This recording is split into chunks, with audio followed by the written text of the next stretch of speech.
চয়ন ভট্টাচার্যকে হাত চিহ্নে ভোট দিন।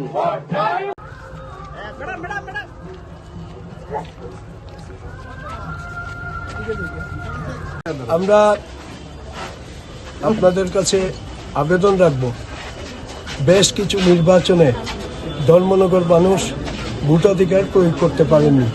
আপনারা সাংবাদিক বন্ধুরা যারা আছেন, এই বিষয়টা স্বাধীনতায় যে আমরা অধিকার পেয়েছি, ভারতবর্ষের ক্ষুদিরাম, প্রীতিলতা ওয়াদ্দাদার, মাতঙ্গিনী হাজরা, বিনয় বাদল দীনেশ, আবু কালাম আজাদরা তাদের আত্মত্যাগের ফলে আমরা যে স্বাধীনতা পেয়েছি, ভোটাধিকার পেয়েছি, ধর্মনগর মানুষ যাতে তাদের স্বাধীনভাবে ভোট প্রয়োগ করতে পারেন, আমরা প্রশাসনের কাছে, নির্বাচন রিটার্নিং অফিসারের কাছে এই করছি, সুন্দর পরিবেশে মানুষ যাতে ভোট দিতে পারে। উৎসব, ভোট মানে একটা উৎসব, উৎসবের মেজাজে মানুষ যাতে ভোট দিতে পারে।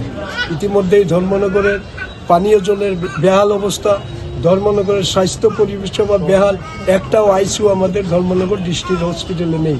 ধর্মনগরের ড্রেনেজ ব্যবস্থা অত্যন্ত খারাপ, নিম্নমানের।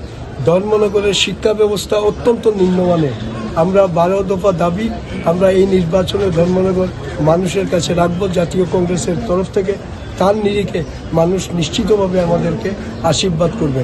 এবং অত্যন্ত পরিতেপার বিষয়, আজকে যেমন নমিনেশন সাবমিট করতে আমরা এলাম, আমাদের মহকুমা প্রশাসনের সামনে অন্য দলের যারা শাসন ক্ষমতায় আছে তারা এখানে মঞ্চ বানিয়ে একটা পরিবেশ তৈরি করার, একটা বিশৃঙ্খল পরিবেশ তৈরি করার চেষ্টা করছেন। আমাদের জাতীয় কংগ্রেসের নেতৃত্বরা এবং ধর্মনগরের পুলিশ প্রশাসনের সাহায্য নিয়ে এই বিশৃঙ্খল পরিবেশ যাতে না হয় আমরা অত্যন্ত সুন্দরভাবে সেখানে এসেছি। আমি রিটার্নিং অফিসারের কাছে আবেদন করেছি যে নির্বাচন যাতে শান্তিপূর্ণভাবে হয়, উনি যাতে ইতিবাচক ভূমিকা গ্রহণ করেন। আমরা বিনা যুদ্ধে নাহি দেব সূচ্যাগ্র মেদিনী, এটা হচ্ছে জাতীয় কংগ্রেসের ওয়াদা। নমস্কার।